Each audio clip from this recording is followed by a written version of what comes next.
नमस्ते दोस्तों, very good morning. बुधवार की सुबह मैं आपके लिए फिर से लेकर आ गई हूँ डेली 5 नॉलेज। तो मैं शिप्रा आज आपका फिर से एक बार स्वागत करती हूँ मेरे इस चैनल में। तो आइए चलते हैं फैक्ट्स के बारे में जानने के लिए। आपका ज़्यादा समय नहीं लूँगी। पहला, दोस्तों मिलिए 2500 साल पुराने साइबेरियन आइस मेडन और उनके टैटू से। ग्रिफिन जैसे टैटू वाली एक राजकुमारी जिसे कॉस्मेटिक बैग और 6 घोड़ों के साथ दफनाया गया है। जी हाँ दोस्तों, 1993 में रूसी पुरातत्वविदों ने रूस चीन सीमा के पास उकोक पठार में एक दिलचस्प खोज की। उन्हें चोरी की गंभीर घटना की जानकारी मिली थी। कब्र स्थल पर खुदाई करते समय उन्हें बर्फ का एक विशाल खंड मिला।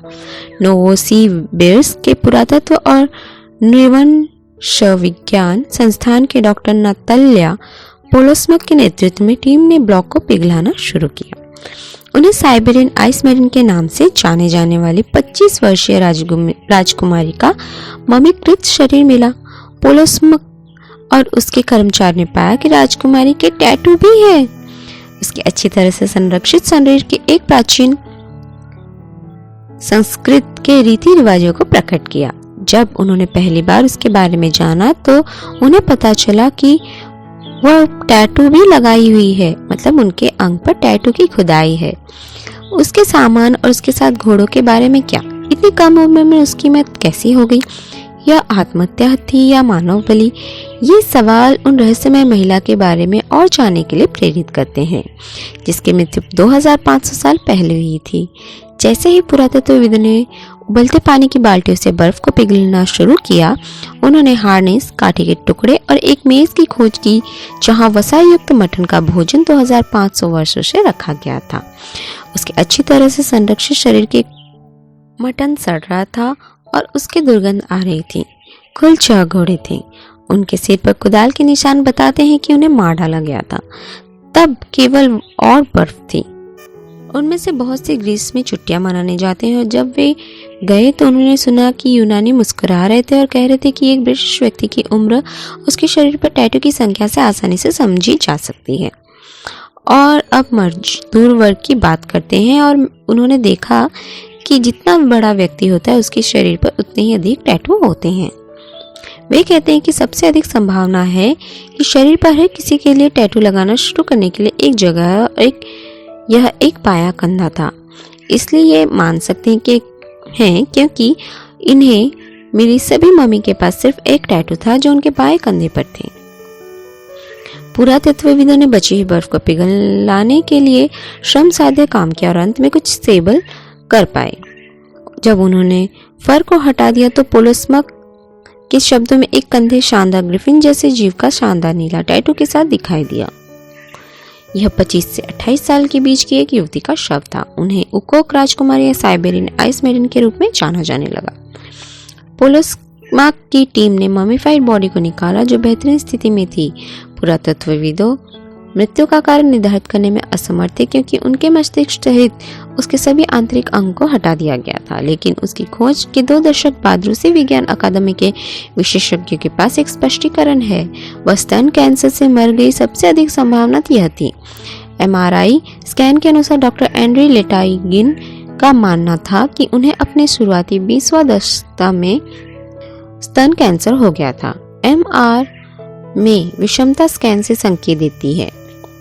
बीमारी का कष्टदायक दर्द समय के साथ बिगड़ता गया जिससे वह कमजोर हो गई। ये संभव है कि वह घोड़े से गिर गई हो। उसकी मृत्यु से कुछ समय पहले उसकी हड्डियां टूट गई हो। वह बहुत दर्द में थी और उसकी मदद के लिए भांग पर वह निर्भर थी जिससे दर्द कम कर सके। उसकी कब्र में भांग की मौजूदगी इस बात का सबूत है। यूरेशियन खानाबदोश सभ्यताओं के उच्च पदस्थ सदस्य व्यापक रूप से भांग का उपयोग करते थे। दूसरा, दोस्तों क्या आप टंग ड्राइव के बारे में जानते हैं? टंग ड्राइव सिस्टम में सुधार के लिए मुंह के अंदर जाता है। जी हाँ दोस्तों, टंग ड्राइव सिस्टम एक वायरल डिवाइस है जो उच्च स्तर की रीढ़ की हड्डी वाले लोगों को कंप्यूटर चलाने और बिजली से चलने वाले व्हील चेयर को अपनी जीभ को जीने में सक्षम बनाता है। जॉर्जिया टेक में विकसित सिस्टम का नवीनता प्रारूप उपयोगकर्ता को सिस्टम को नियंत्रित करने के लिए सेंसर के साथ अस्पष्ट अनुमति देता है। सेंसर यूजर की जीभ से जुड़े हुए एक छोटे चुंबक के स्थान को ट्रैक करते हैं। टंग ड्राइव सिस्टम के पुराने संस्करण में जीभ पर चुंबक की गति को ट्रैक करने वाले सेंसर उपयोगकर्ता द्वारा पहने हुए आग लगाने पर होते थे। School of electrical and computer engineering में एसोसिएट प्रोफेसर मेसम गोहवलू ने कहा, सेंसर को मुंह के अंदर ले गए। हमने दी हुई यांत्रिक स्थिरता और आराम के साथ एक टंग ड्राइव सिस्टम बनाया जिस पर ध्यान नहीं दिया जा सकता है। नई इंटरनल टंग ड्राइव सिस्टम में इसके चारों तरफ मैग्नेटिक जोन सेंसर होते हैं जो जीभ से जुड़े एक छोटे चुंबक की गति का पता लगाते हैं। इसमें बैटरी चार्ज करने के लिए एक रिचार्जेबल लिथियम आयन बैटरी और एक इंडक्शन कॉइल शामिल है। उपयोग में होने पर सेंसर से विवाद के संकेत वायरल रूप से आईफोन या प्रेषित होते हैं। आईपॉड पर स्थापित सॉफ्टवेयर वास्तविक समय में सेंसर के चक्करों के संबंध में चुंबक की सापेक्ष स्थिति निर्धारित करके उपयोगकर्ता की जीभ की व्याख्या करता है। इसकी जानकारी कंप्यूटर स्क्रीन पर कर्सर की गति को नियंत्रित करने या संचालित व्हीलचेयर में जॉयस्टिक लॉकर के स्थान के लिए किया जाता है। तीसरा, दोस्तों, क्या आप डायमंड स्टेट पार्क का गड्ढा के बारे में जानते हैं? डायमंड स्टेट पार्क का गड्ढा संयुक्त राज्य अमेरिका में पाइक काउंटी अरकानसस में 911 एकड़ अरकानसास राज्य पार्क है। पार्क में 37.5 एकड़ जुताई वाला मैदान है जो दुनिया का एकमात्र हीरा धारण स्थल है जो जनता के लिए सुलभ है। जी हाँ दोस्तों, आपने सही सुना। 1906 से इस क्षेत्र में हीरे लगातार खोजे जा रहे हैं। आप भी जा सकते हैं खोजने के लिए, कोई बाधा नहीं है, जिसमें स्ट्रॉ वैगनर डायमंड भी शामिल है। Arkansas department of park and tourism के अरकानसस डायमंड कंपनी और ओजाक डायमंड माइंस कॉरपोरेशन से साइट खरीदने के बाद साइट 1972 में एक राज्य पार्क बन गई है, जिन्होंने पहले साइट को एक पर्यटक आकर्षण के रूप में संचालित किया था। अगस्त 1906 में जॉन हडल्स्टन ने मुरफ्रीसबोरो अरकानसस के पास अपने 243 एकड़ खेत की सतह पर 2 अजीब क्रिस्टल पाए। अगले महीने हडल्स्टन और उनकी पत्नी सारा ने 243 एकड़ पर एक विकल्प लिटिल रॉक निवेशकों के समूह को बेच दिया, जिसका नेतृत्व बैंकर वकील सैमुअल एफ रेबन कर रहे थे, जिन्होंने सावधानी पूर्वक जानबूझकर परीक्षण किया। 1906 के बाद वाणिज्यिक हीरा खनन के कई प्रकाश विफल रहे। एकमात्र महत्वपूर्ण उपज मूल सतह परत से आई थी, जहां लंबे समय तक कटाव में हीरे केंद्रित थे। 1907 से 1932 की शुरुआती अवधि में इसे ब्लैक गंबो सतह पर सामग्री से पैदावार अक्सर 30 कैरेट प्रति 100 भार से अधिक हो जाती है। 1908 में अबाधित उपसतह सामग्री से उच्चतम पैदावार 1908 में 2 कैरेट प्रति 100 लोड और 1943 में लगभग 2 कैरेट प्रति 100 शॉर्ट टन थी। क्योंकि शुरुआती दौर के उपकरणों में आमतौर पर 1 से 16 इंच से बड़ी जाली वाले निचले स्क्रीन शामिल होते थे, हजारों छोटे हीरों को गुजरने दिया जाता था। उनमें से अधिकांश पूरे क्षेत्र में अलग अलग गहराई के जल निकासी कटौती में समाप्त हो गए और ज्वालामुखी जमा पर ज्वालामुखी या ब्रैकिया के हीरे असर वाले खंड के पूर्वी और पश्चिम किनारे पर बड़ी प्राकृतिक नालियों में समाप्त हो गए। Crater of diamonds Jwalamukhi pipe 95 million वर्ष पुराने अपरदित ज्वालामुखी का हिस्सा है। ऊपरी प्रवाह से गहरे स्रोत वाले लैम्प्रोइड मैग्मा ने हीरो को सतह पर ला दिया। हीरे बहुत पहले महाद्वीप के क्रेटोनिट जड़ में क्रिस्टलीकृत हो गए थे और सतह पर उठते ही मैग्मा द्वारा उनका नमूना लिया गया था। क्षेत्र का भूविज्ञान और हीरा निर्माण प्रक्रिया स्वयं ही पीएचडी के विषय थे। जॉर्जिया विश्वविद्यालय के 1973 में रोलैंड एवरेट लैंगफोर्ड का शोध प्रबंध, इसमें उन्होंने ऊपरी मेंटल में कार्बन मोनोऑक्साइड और कार्बन डाइऑक्साइड की कमी से गैस चरण की प्रतिक्रिया का प्रस्ताव रखा। शोध प्रबंध कई वर्षों से राजकीय उद्यान में प्रदर्शित किया गया था। डायमंड स्टेट पार्क का गड्ढा एक नष्ट लैम्प्राइट ज्वालामुखी पाइप पर स्थित है। पार्क जनता के लिए खुला है और एक छोटे से शुल्क के लिए रॉक हाउंड और आगंतुक हीरे और अन्य रत्नों के लिए खुदाई कर सकते हैं। पार्क आगंतुकों को हर साल सभी रंगों और ग्रेड के 600 से अधिक हीरे मिलते हैं। क्रेटर में राज्य पार्क बनने के बाद 29,000 से अधिक हीरे पाए गए। आगंतुक कोई भी रत्न रख सकते हैं, चाहे उसका मूल्य कुछ भी हो। हीरो के अलावा आगंतुकों को नीलम, अगेट और जैस्पर जैसे अर्ध कीमती रत्न या लगभग 40 अन्य खनिज जैसे गार्नेट, फ्लोगोपाइट, क्वार्टज, बेराइट और कैल्साइट भी मिल सकते हैं। तो दोस्तों, क्या आपने वहाँ पर जाने के बारे में सोचा है? क्योंकि आपको जो भी मिलेगा, जो भी रत्न मिलेगा, वो सिर्फ आपका होगा, उस पर किसी और का हक नहीं। चाहे आप उसे बेचो या अपना गहना बनाओ, जो भी हो। चलिए चलते हैं चौथे फैक्ट्स के बारे में। दोस्तों, क्या आप 2000 साल पुराने मकबरे में फ्लश शौचालय और रेफ्रिजरेटर दोनों हैं जो हर किसी को हैरान कर देते हैं। हान लुओंग राजाओं की कब्रों का समूह हाना प्रांत में डांगसोन विन्न थान पर्वत श्रृंखला के चीनी राष्ट्रीय परिदृश्य परिसर में स्थित है। विशेष रूप से लू वू के पोते राजा लुओंग हेयो के नाम से भी जाने जाते हैं। उनको 150 मीटर ऊंचे पर्वत मंगदांग पर दफनाया गया था। इस दर्शन स्थल में प्रवेश करते ही आप तुरंत चीनी इतिहास में कन्फ्यूशियस, त्रांत्रिन्ह, लू बैंग, लू नो जैसे प्रसिद्ध लोगों की एक श्रृंखला देखेंगे। 3 भूमिगत महलों का पता लगाया गया जो राजा लुओंग, उनकी पत्नी और बेटे लुई माई की कब्रें हैं। लुई लुओमाई का मकबरा राजा लुओंग के मकबरे के सामने स्थित है। राजा लियांग की मृत्यु के बाद उसने अपने 5 बेटों के लिए लियांग के राजा को 5 भागों में बांट दिया। लियुमाई उनके सबसे बड़े बेटे थे, लेकिन 7 साल बाद उनकी मृत्यु हो गई। उनका मकबरा केवल 383 मीटर स्क्वायर चौड़ा है, जो उनके पिता के मकबरे से काफी पीछे हैं। इसके 2 कारण हैं। बच्चे अपने पिता से आगे नहीं बढ़ सकते और पैसा प्रचुर नहीं है। हालांकि पैसा उसके पिता के बराबर नहीं है। लुओमाई की कब्र पहाड़ पर झुके हुए राजा लुओंग की तरह है। हान लोगों के मकबरे में एक क्रिप्ट बनाने के लिए पूरे पहाड़ को खोदने में बहुत पैसा और जनशक्ति लगती है।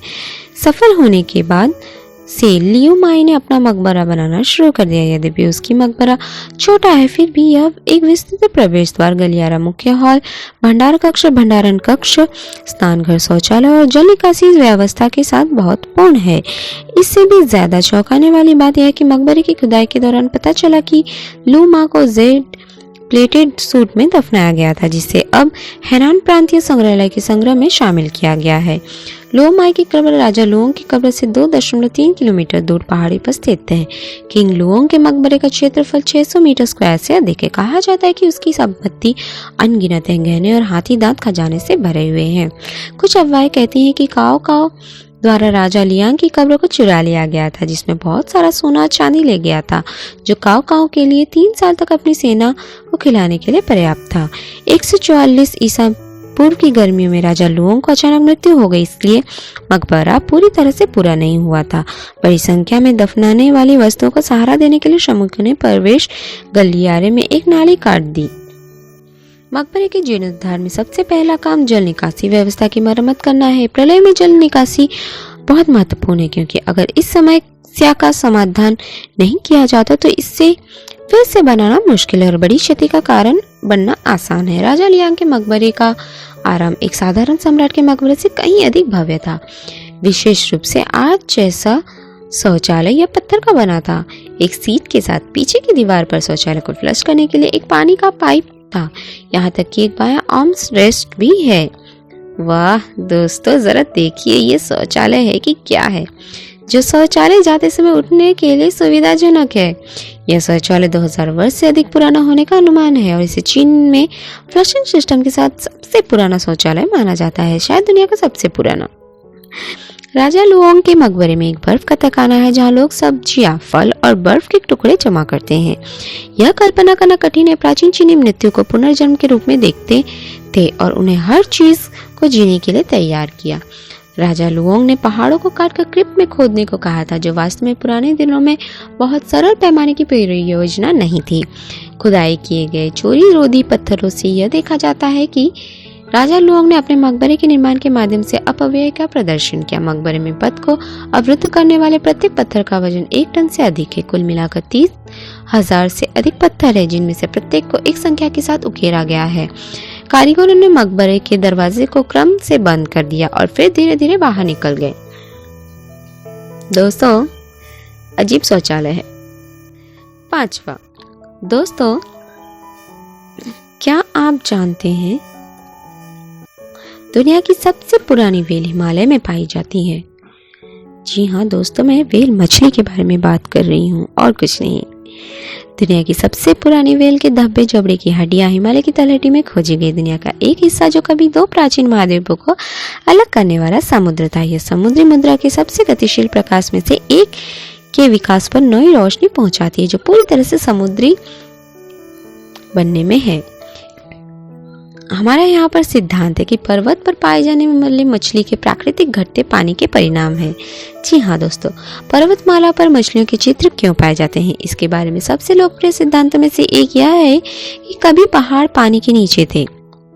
जी हाँ दोस्तों, आपने सही सुना, पहाड़ यानी कि हिमालय पहाड़ पानी के नीचे था।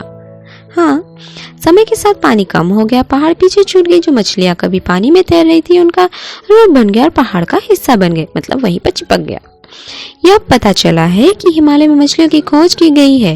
यह क्षेत्र 540 मिलियन वर्ष पहले बसा था और इस समय अवधि के प्रमाण स्पीति घाटी में प्रचुर मात्रा में है।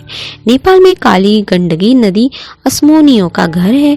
माउंट एवरेस्ट के शिखर पर जुमराह के दौरान रॉक माउंटेन रोहियों ने दरारों में समुद्री लिली के रूप की खोज की। वास्तव में उन्हें पता चला भारत लाखों साल पहले धीरे धीरे उत्तर की ओर यूरेशिया की ओर बढ़ रहा है, जब वह गोंडवाना लैंड साम्राज्य से अलग हो गया था। दो भू आकृतियां 100 करोड़ साल पहले भी टकराई थी। इस कार्रवाई के परिणाम स्वरूप दोनों की पपड़ी से भारी बल एक साथ कुचला गया। परिणाम स्वरूप दोनों उठ खड़े हुए। व्योमिंग के दक्षिण पश्चिम खंड में आकृति झील से मछलियों की अधिकांश राशि का योग बनता है। इस क्षेत्र में कुल 2 पैटर्न क्षेत्र बनाए गए थे, जिसमें से प्रत्येक में समान रूप से संरक्षित आकृति थी। इसे अलग अलग मछलियों के दस्तावेजों के रूप में जाना जाता है और मछलियों के साथ इसकी सबसे बड़ी परत थी। इस क्षेत्र में रेगिस्तान जाने की अधिक संभावना है, क्योंकि वे सूक्ष्म या मिट्टी नहीं है और कोई सूक्ष्म जड़ें उन्हें पकड़ने के लिए अलग नहीं करती है। नेपाल में काली गंडकी नदी मछलियों के रूप का घर है, जो अमोनियो है। यहाँ पर अमोनियो का मतलब है गोले के साथ समुद्री सेफलोपोड। माउंट एवरेस्ट पर पर्वतारोहियों ने पहाड़ पर चढ़ाई करते समय समुद्री लिलीपेड की खोजकर्ताओं की खोज की। वे 15 मिलियन और 20 मिलियन वर्ष पहले मर गए थे। जी हाँ दोस्तों, यानी कि सच में हिमालय पानी के नीचे था। अजीब है। और उनके शरीर समुद्र तल पर बस गए और पनडुब्बी तलछट में जमा हो गए। हजारों वर्षों के दौरान हिंसक उत्थान के बाद इंडियन श्रृंखला से अवसादी अवशेष पहाड़ों की चोटी पर जमा हो गए। पहाड़ों में समुद्री जीवों की जीवाश्म की उपस्थिति बताती है कि यह क्षेत्र अतीत में पानी में डूबा रहा था, क्योंकि इस समय अवधि के दौरान समुद्र में विभिन्न प्लैंकटन प्रजातियों की जीवाश्म वहां साक्ष्य के रूप में पाए गए हैं। इस जानकारी का उपयोग यह अनुमान लगाने के लिए किया जा रहा है कि तब कैसा था। आप ही सोचिए कैसा होगा। इसके अलावा विभिन्न प्रकार के तलछट का उपयोग यह निर्धारित करने के लिए किया जा सकता है कि क्षेत्र कब जलमग्न था। ऐसा माना जाता है कि हिमालय का निर्माण टेथिस सागर से 5 मिलियन वर्ष पहले हुआ था और हिमालय की सबसे छोटी पर्वत श्रृंखलाओं में छोटे पत्थरों के नजारों में समुद्र के गोले और कांच से आकृति होते हैं। काली गंडकी नदी बड़ी संख्या में अमोनियो का घर है, यानी गोले के साथ समुद्री जानवर, खासकर नेपाल में। भारतीय और यूरेशियन झटके के बीच एक प्राचीन हिंसक टक्कर के दावे हैं कि इन महाद्वीपों में पहाड़ हमेशा मौजूद नहीं थे। हिमालय में खोज की गई चट्टानों की एक उम्र और उत्पत्ति है जो इस बात के समान है कि यह क्षेत्र कभी भी पृथ्वी की पपड़ी का हिस्सा था और इस टक्कर के परिणाम स्वरूप पर्वतमाला का निर्माण हुआ था। पेट्रोलियम विज्ञानियों ने चूना पत्थर और समुद्री जीवों की उपस्थिति को जोड़ा। हैन पर्वतमाला के शीर्ष पर प्लेट टेक्टोनिक्स, जिसके बारे में पहली बार यह विचार प्रस्तावित किया गया है, शिस्ट, मिग्मेटाइट, फाइलाइट, गनीस और एम्फीबोलाइट हिमालय मेटामॉर्फिक रॉक्स में पाए जाते हैं। इसके अलावा कुछ जाली चट्टानें जैसे कि क्वार्ट्जाइट, एक अनुकूलित बलुआ पत्थर स्लेट, एक अनुकूलित शैल और संगमरमर, एक अनुकूलित चूना पत्थर इस क्षेत्र में पाए जाते हैं। हिमालय में प्राचीन सभ्यता के चित्र खोजे गए जो वैज्ञानिक किसी भी क्षेत्र के भूवैज्ञानिक इतिहास में नई अंतर्दृष्टि प्रदान करते हैं। पेट्रोलियम जो देवोनियन काल के हैं, नेपाली हिमालय में स्थिर यौगिक पाए गए थे। ये 2 मछली प्रजातियां शामिल है जो पहले विज्ञान के लिए अज्ञात थी। निष्कर्ष निकाले गए कि हिमालय कभी एक विशाल समुद्री तंत्र का हिस्सा था। तो दोस्तों, आज की दी हुई जानकारी आपको कैसी लगी मुझे जरूर कमेंट बॉक्स पर बताइएगा और मेरे इस वीडियो को लाइक शेयर और सब्सक्राइब करना ना भूलिएगा। अगर आपको इसी तरह की इन्फॉर्मेशन या जानकारी चाहिए तो आप मुझे कमेंट बॉक्स पर लिख के ज़रूर बताइएगा। तो आज का दिन आपका शुभ हो। अगले एपिसोड के लिए बाय बाय।